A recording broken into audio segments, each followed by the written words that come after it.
quickly today about saving your back when you're picking up your kids. So for all intents and purposes, this is my child today, a 35-pound, very tiny toddler.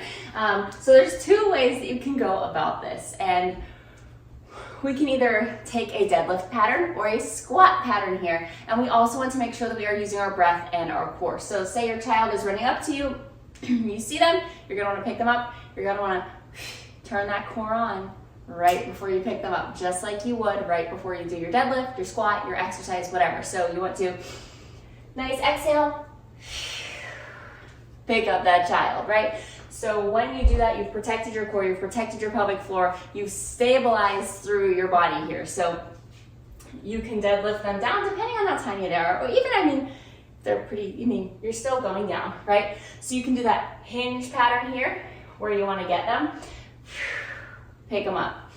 The other thing you can do is squat, and this is also something that's super important and I find has become something that I do all the time over the past 6 years as I've had kids.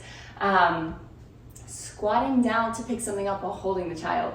So just making sure that we're not constantly in this rounded position while holding a child, while pregnant, while just all the things are not working in our favor, right? So we can also see them running towards us, or when they're crying on the floor, squat down, exhale, connecting and picking them up, right? This also applies when you're putting them back down. You want to have that light connection and put them back down. All it really comes down to is being mindful of how you do it, rather than just rounding over and grabbing them and then going, ow, my back.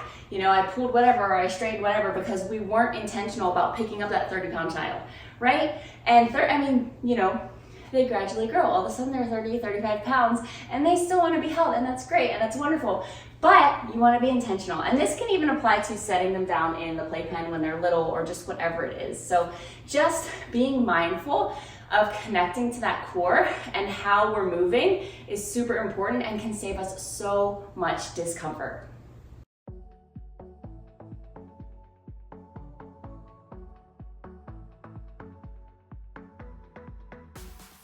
With a nice warm up just to get everything ready to move.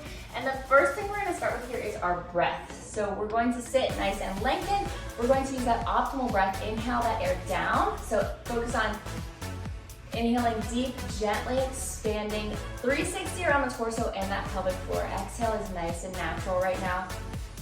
So nice inhales. You can put your hand on the rib, the low belly.